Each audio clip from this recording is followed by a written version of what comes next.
Հաղորդման գործընկեր Յասաման ռեստորան։ Դուք դիտում եք Արկա բիզնես հաղորդումը, բարև ձեզ, եւ այսպես Թրամփը առևտրային պատերազմ հայտարարեց ամբողջ աշխարհին փոխելով խաղի կանոնները բոլորի համար։ Միացյալ Նահանգներ ներմուծման նոր մաքսատուրքեր սահմանվեցին, նվազագույն սակագինը կկազմի 10%, որը վերաբերվում է նաեւ Հայաստանին։ Պատասխան արձագանքները չուշացան, որոնք են հետևանքները եւ ինչ է սա նշանակում Հայաստանի համար։ Կզրուցենք ֆինանսների նախկին նախարար Վարդան Արամյանի հետ։ Բարև ձեզ, պարոն Արամյան, շնորհակալ եմ հրավերացնելու համար։ Նախ անդրադառնանք Թրամփի հայտարարությանը գլոբալ առումով, ինչ է սա նշանակում եւ ինչպես այն կփոխի համաշխարհային առևտրի շուկան։ Նա արդեն փոխել է որոշակիորեն, փոխել է ինչ առումով, որովհետև բավականին լուրջ արձագանքներ եղավ ֆինանսական շոկաների բոլոր տարածաշրջանում։ Դա վերաբերում է եւ ասիական տարածաշրջանին, եւ Ճապոնիային, եւ Միացյալ Նահանգներին, բոլոր ինդեքսները կտրուկ անկում ապրեցին, նույնիսկ մինչև 13% ընդամենը 2-3 օրվա ընթացքում։ Բայց մի փոքր նայենք, թե որոնք են նախապայմանները, ինչ էր ասում Թրամփի վարչակազմի, ասել է, լսեք, 38 թվականից այս կողմ եւ նա երբ որ ուժի մեջ մտավ նաեւ ԳԱՏ-ի համաձայնագիրը, մենք ամբողջ աշխարհը 3 հիմնական ենթադրությունների վրա էր հիմնված, բայց 3-ն է սխալ էին։ Առաջինը նա էր, որ Միացյալ Նահանգները որպես հիմնական քարշակ տնտեսություն, նա պետք է գնա լիբերալիզացման, առևտրի ազատականացման, որովհետև առևտրի տեսությունները փաստում են, որ ազատական առևտուրը դա բերում է ընդհանուր բարեկեցության բարձրացման, եւ սա ճիշտ է, սա տեսությունն է ասում, որքան դու պաշտպանիչ մասերը մաքրում ես, այնքան երկու երկրները օգտվում են դրանից եւ սպառողների տեսանկյունից եւ արտադրողների տեսանկյունից։ Երկրորդ ասում սխալ թեզը նա էր, որ դա երբ որ Միացյալ Նահանգները որպես չեմպիոնությունը վերցնեին իրենց վրա, դա անելով դրան պետք է հետևեր նաև իր առևտրի գործընկերների վարքագիծը։ Երրորդ թեզը, որը երևս կեղծ է, նա է, որ դրա արդյունքում մենք պետք է ունենանք Միացյալ Նահանգների տնտեսության ավելի մոտարկված տնտեսություններ եւ ավելի շատ ինտեգրված։ Ասում այս երեք թեզերն էլ կեղծ են։ Ինչու՞, որովհետև ասում հիմա նայենք մենք ինչ է եղել այս ժամանակահատվածում։ Միացյալ Նահանգները այսօրվա դրությամբ ունի իր գործընկեր երկրների նկատմամբ ամենացածր միջին հաշվարկային տարիֆը։ Շուրջ դա 3.3% է, նույն Եվրոպայում դա 5% է, նույն Չինաստանում դա 7.5% է եւ այլն։ Հնդկաստանը 17% է, պաշտպանիչը երրորդ երկրների նկատմամբ, հա։ Եթե նայում ենք ասում առանձին ապրանքատեսակների մասով ավելի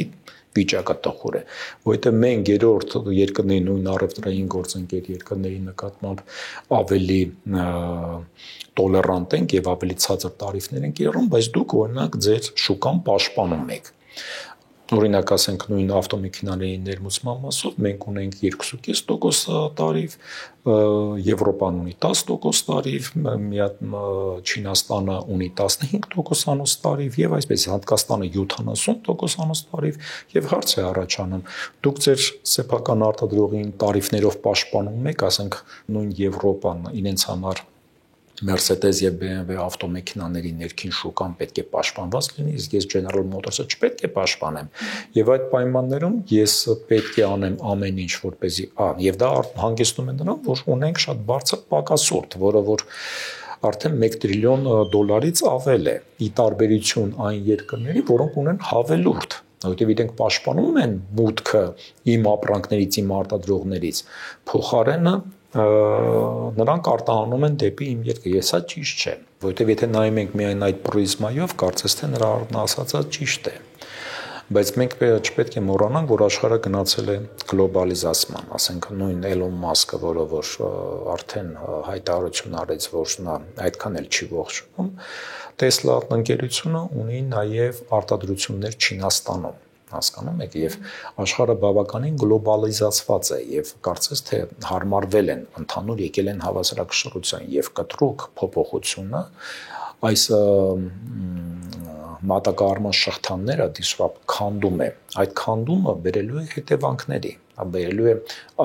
գների բարձրացման, բ իրական արտադրական ծավալների կրճատման, այն ինչ այս ինֆորմացիան միանգամից մենք տեսանք, որ ինկորպորացվեցին միջազգային ինդեքսներում։ Ես արդեն հնչեցրեցի եւ Hang Seng-ը, եւ Nikkei-ն, եւ Nasdaq-ը, եւ S&P, եւ բոլոր տարածաշրջանի ինդեքսները շատ կտրուկ արձագանքեցին։ Ես ունեմ մեկ պատկեր իմ հեռախոսում, երբ որ նայում էի այ ինդեքսները, բոլորը կարմիր գույնով էին ներկա, կարծես կարմիր ուրբաթ լիներ դա, որովհետև ամբողջ շուկաները անկման ժամանակահատվածում էին։ Այս իրավիճակը երկար կշարունակվի, պարոն Արամյան, կարծես թե Թրամփը բանակցությունների տեղ է թողնում։ Այո, կարծում եմ նաև Թրամփի կատարած քայլի հետևը ընկած քողարկման երկրորդ մասն է, հա։ Առաջինը ես արդեն ասի, որտեղ կա քննադատման տեղեր, որ աշխարհը գլոբալացված է եւ նույն ամերիկյան ընկերությունները կարող են իհարկե վնասվեն, բայց կա նաեւ երկրորդ մասը, որ Միացյալ Նահանգները կարծես թե նույն Թրամփը փորձում է օգտվել Միացյալ Նահանգների գեգեմոնիայի այդ բարձր մկաններից, որովհետև այսօրվա դրությամբ հնայի տեսանկյունից նա առաջինն է ամբողջ աշխարհում, թողարկման տեսանկյունից, եթե գնողունակության պարիտետով ենք ճշգրտում, իհարկե Չինաստանը անցնում է առաջ Միացյալ Նահանգներից, բայց դեռևս անվանական հնաներով նա դեռևս առաջի տեղում է եւ նա փորձում է իրարից ներուժը օգտագործել, որպեսզի ճնշում գործադրեն եւ բնականաբար բանակցությունների տեղ բացել։ Ինչ կլինի հետո դժվար է ասել, որովհետեւ դժվար է ասել, թե նա Թրամփի մտքում ինչ կա։ Մի բան կարող ենք մենք ենթադրել, որ Թրամփի մտքում նա է, որ նա բարձրացնի Միացյալ Նահանգների դիրքերը։ Թրամփը իրեն շատ լավ է ձևակերպում, ասում է ես գործարք կնքող եմ, I am a deal maker։ Եվ ենթադրում են, որ այստեղ նա գնալու է գործարքի եւ բոլորն են դրա մասին խոսում, բոլոր վերլուծաբանները ասում են, որ այս որոշման տակ երկու տեսակի բան կա։ Առաջինը, որ Միացյալ Նահանգները փորձում է իր մկանների հաշվին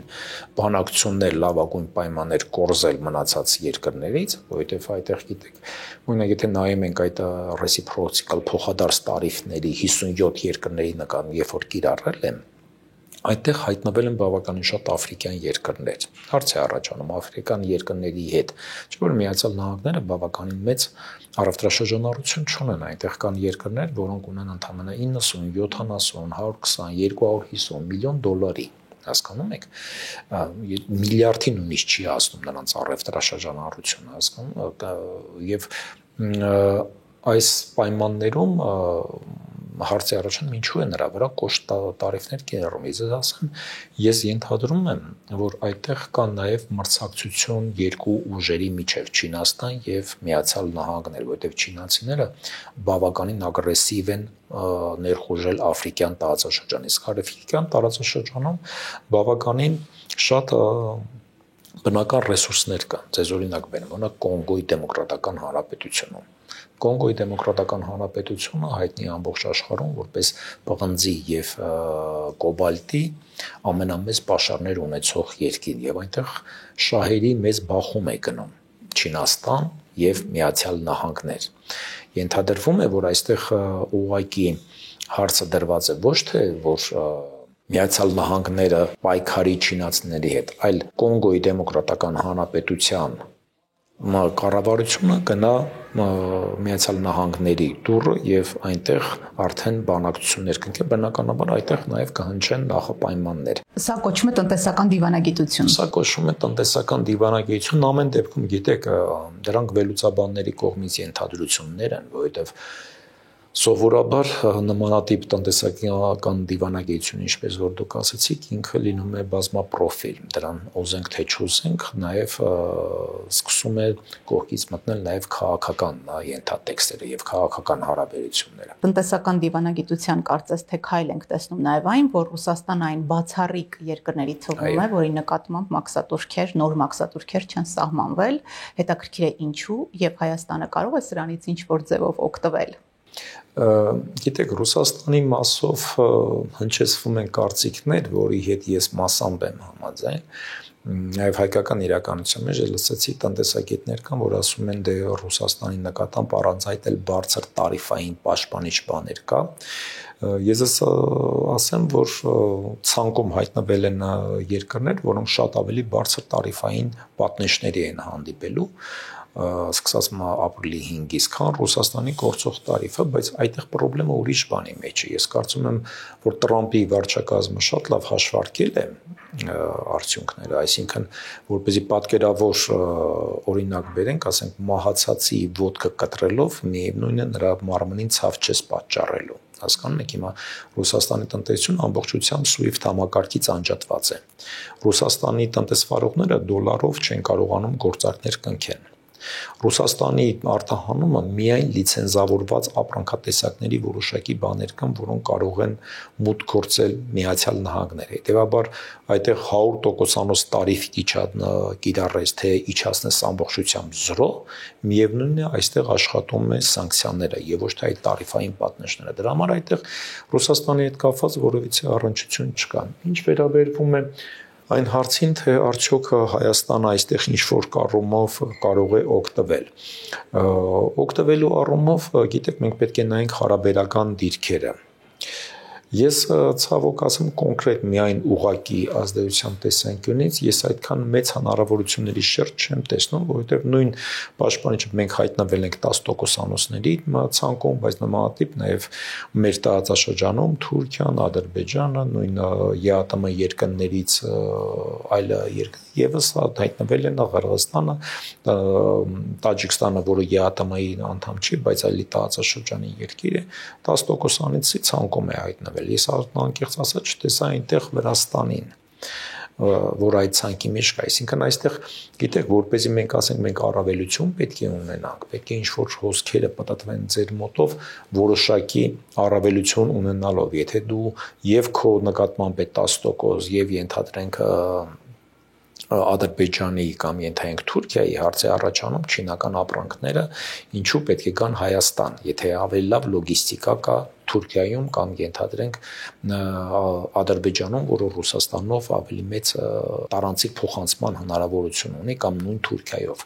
Այսինքն այստեղ որպեսզի մենք կարողանանք ուղղակի առումով շահումներ ունենանք, պետք է նայենք, ասենք տարածաշրջանում կամ այլ երկրների դաշտում դու հարաբերականորեն ունես առավելություն, թե չէ։ Իսկ մենք այդտեղ ցավոք 10%-անոցներ մեր տարածաշրջանում շատ երկրներ ունեն նույն դիրքերը եւ այդտեղ խոսալ, որ մենք ու ավելի շահ, եթե 0 լիներ, կարող է միգուցե այդտեղ արժեր խոսել այն մասին, որ հոսքերը մեզ մոտով կպտտվեն, այնպես ինչպես օրինակ այսօր մենք ականատես ենք լինում, որ ԵԱՏՄ-ի ռուսական հոսքերը մեր տնտեսությունով գնում են դեպի նույն ոսկին, գնում է դեպի Էմիրատներ, Հոնկոնգ եւ Չինաստան։ Ինչու՞, որովհետեւ առավելություն կա այստեղ, որովհետեւ նույն ռուսական հոսքին անմաքս նա մտնում է հայկական տարածք, զորական դրույքով, հասկանում եք, մենք այստեղ ունենք առավելություն։ Եթե նա մտնի օրինակ Վրաստան, այդտեղ մաքսատուր կկիրառվի։ Եթե մտնի Ադրբեջան, մաքսատուր կկիրառվի։ Հասկանալի է, այնուամենայնիվ 10% մաքսատուրքը ինչ է նշանակում Հայաստանի համար, մասնավորապես դեպի ԱՄՆ հայկական ապրանքների արտահանողների համար։ Գիտեք, բերեք խնդրենք թվերին, որպեսզի մեզ օգնեն։ Մենք պատկերացրեք 24 թվականին մեր արտահանումը եղել է շուրջ 13 միլիարդ։ Եթե այդտեղից հանենք 5 միլիարդ այն վերարտահանումը, որը գնացել է Էմիրատներ, եւս 1 միլիարդ, առնվազն մենք կարող ենք խոսել 6-7 միլիարդ արտահանման մասին, որը որ ուղղակի գնում է տարբեր երկրներ, հա։ Տեսեք, այդտեղ մենք պետք է հաշվի առնենք, որ դեպի Միացյալ Նահանգներ արտահանումը շատ չնչին է։ Դա ընդամենը $58 միլիոն։ Հիմա պատկերացրեք, դա բերի ընդհանրենք 30%-անոց անկում կամ 50%, նույնիսկ 60%-անոց անկում։ Հասկանում եք, ասենք 58 միլիոնը դառնա ենթադրենք օրինակ $29 միլիոն։ Ինչ է տալու այդ 29 միլիոնը բացասական թե դրական առումով կամ նույնად նաև ավելացման առումով եմ ասում 5-6 միլիարդ հանոց կամ նույնիսկ այսօր փաստացի իրականություն անկախ նրանից վերարտանում է, բայց 13 միլիարդ հանոց դոլարանոց դոլարային արտադրությամբ արտահանման մեջ։ Իրական եթե վերարտանման մասը դեպի Ռուսաստանն էլ նույնիսկ մաքրենք, որովհետև կան նաև հոսքեր, որոնք մեր մոտից գնում են դեպի Ռուսաստան։ Առնվազն մենք ունենք արտահանում, որը որ մինչև 4 միլիարդ կարելի է խոսել, եթե վերարտանման մասը ամբողջությամբ մենք հանում ենք, հասկանում եք, եւ 4 միլիարդը որտեղ 58 միլիոնը որտեղ դրա համար ուղղակի առումով ես չէի շտաբի, որ դա տողություն է անենք, որ դա դրական կամ բացասական մեզ վրա ազդելու է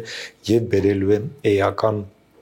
տնտեսական հետևանքների անկախ որևիցե բանից անկախ այս իրավիճակից ամեն դեպքում կառավարությունը պետք է ջանքեր գործադրի որպեսզի մեր արտահանողներին օժանդակի եւ դա 22 թվականից եմ ես ասում որովհետեւ այն բացասական այն դրական շոկը որ մենք ունեցանք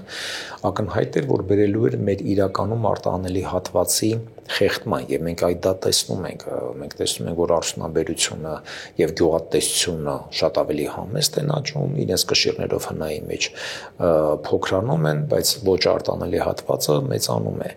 սա անկախ դրանից որովհետեւ նորից եմ ասում այս իրավիճակը մեզ վրա ազդելու է ուղղակի գրեթե ոչ էական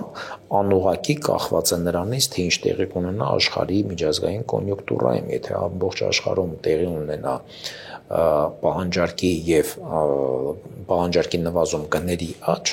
անուղղակի ճանապարհներով մեզ վրա դա իհարկե կազդի բայց ինչ չափով եւ ինչ ժամանակահատվածում դա դեռևս հարց է եւ որևիցե մեկը այս պարագայում չի կարող պատասխանել այդ հարցին հստակ որովհետեւ կախված է օրինակ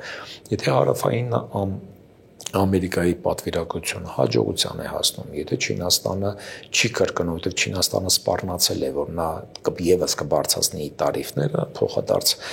Տրամպը ասաց, եթե դուք դրան գնաք, ես եւս 50% կբարձրացնեմ տարիֆները եւ այս փոխհրաձգությունը ինչով կավարտի, որտեղ ես վստահ եմ, որ երկու կողմերն էլ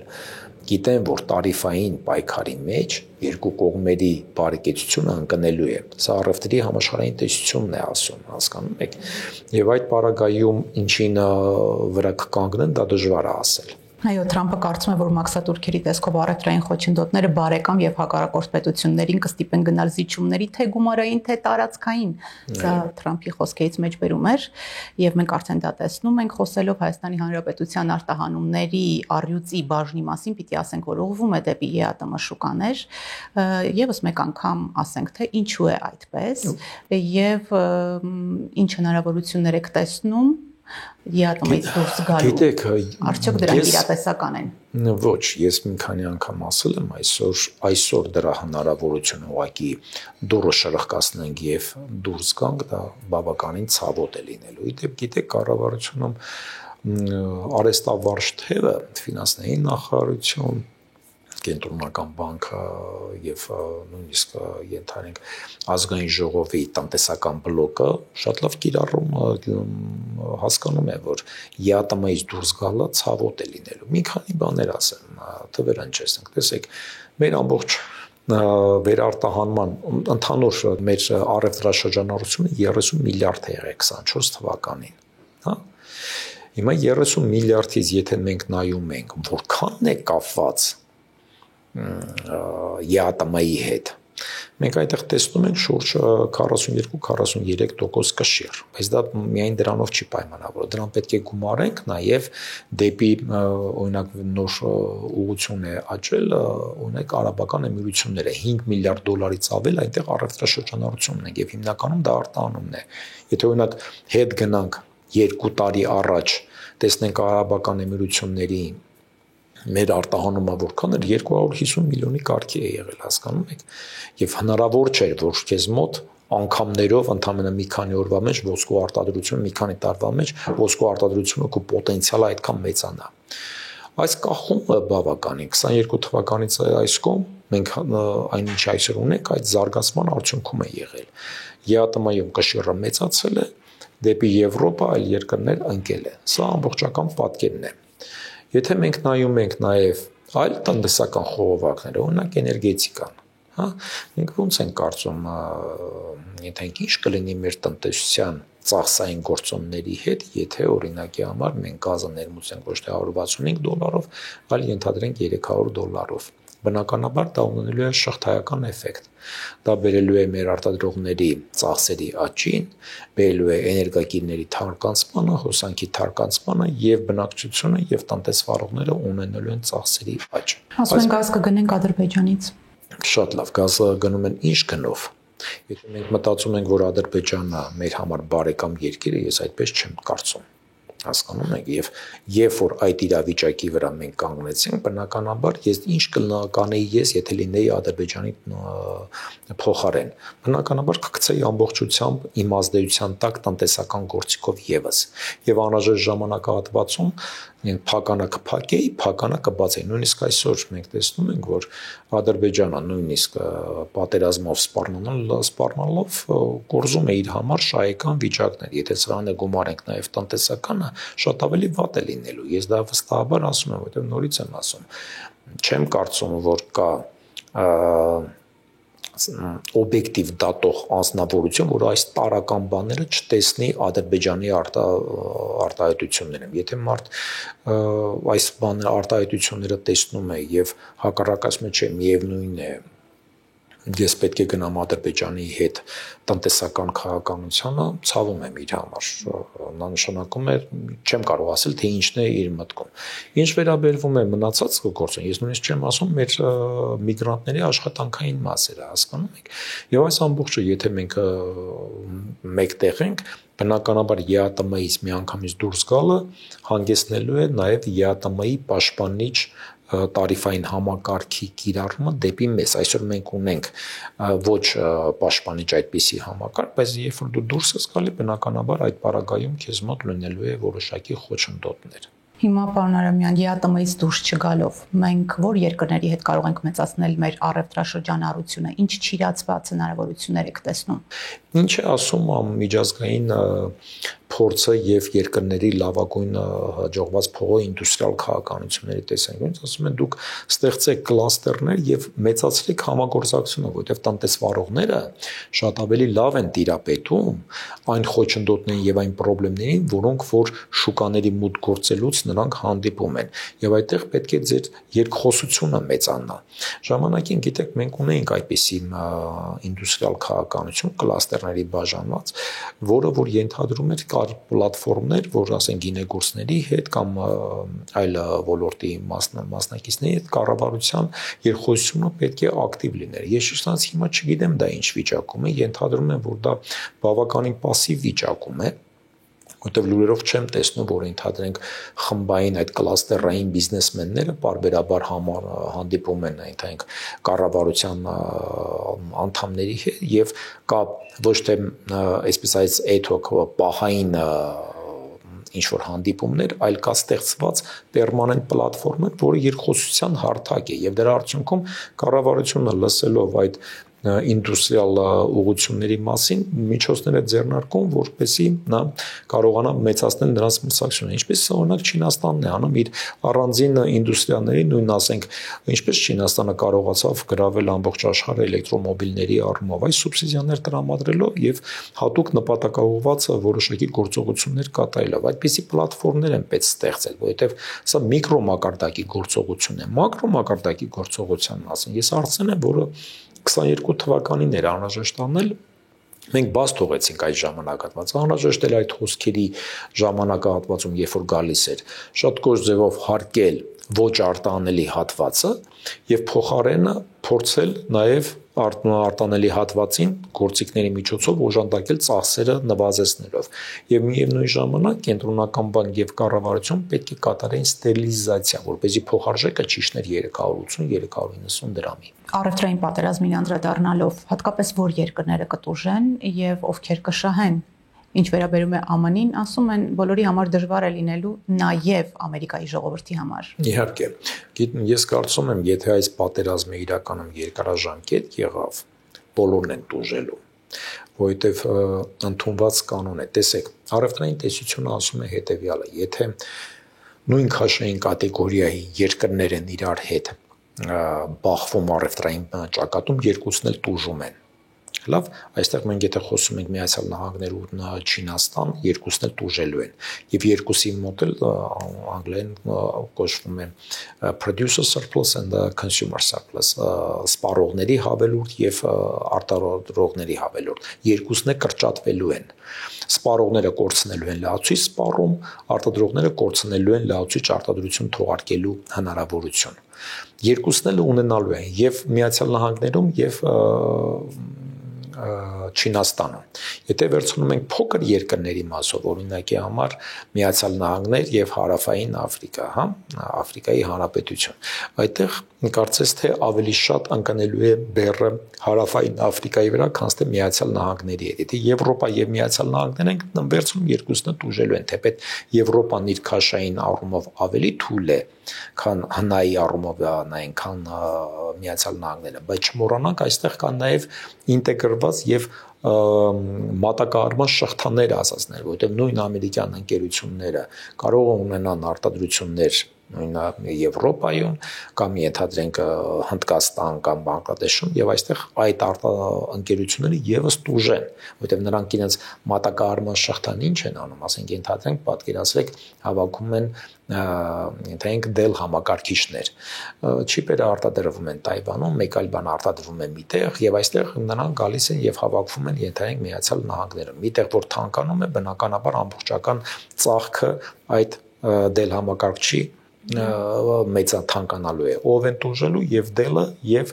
Միացյալ Նահանգների սպառողը։ Այսինքն եթե հիմա ամփոփենք ձեր այդ ասածը, ովքեր են տուժելու բոլորը, եթե սա շարունակվի, ովքեր են շահելու ժամանակը ցույց կտա, կախված է լինելու հարաբերական հնարավորություններից։ Եվ այստեղ շատ կարևոր է, ասենք, ենթադրենք ընկերությունները, խոշոր կոնգլոմերատները ինչպիսի մատակարարման շղթաներ ունեն, որ երկրից կարող են տեղափոխվել որ երկիրը։ Եթե այդ երկրից մեկ այլ երկիր ամեն դեպքում դա ծախսատար է լինելու, հասկանում եք, տնտեսական կոնյունկտուրայի փոփոխությունը շատ արագ չի լինում։ Դա ծախք է։ Ենթադրենք դուք պատկերացրեք Բանգլադեշից տեղափոխվեն դեպի Հնդկաստան։ Ժամանակ է պետք, որպեսզի արտադրական տարածքներ դնել, այնտեղ պետք է վաճառեն իրենց ակտիվը, կան, ես տեսականորեն բան եմ ասում, կան Հնդկաստանում փնտրեն, գտնեն, նոր գործարան կառուցեն եւ այլն, սրանք ծախքեր են, որոնք որ լինելու են։ Այսպեսով գլոբալիզացիայի դարաշրջանն ավարտվեց եւ մենք մտնում ենք նոր անորոշություններով լի դարաշրջան։ Այո։ Շնորհակալություն, պարոն Արամյան։ Շարունակենք հետևել իրադարձությունների զարգացմանը։ Մենք զրուցում ենք ֆինանսների նախկին նախարար Վարդան Արամյանի հետ։ Դուք դիտում եք Առկա բիզնես հաղորդումը։ Կհանդիպենք։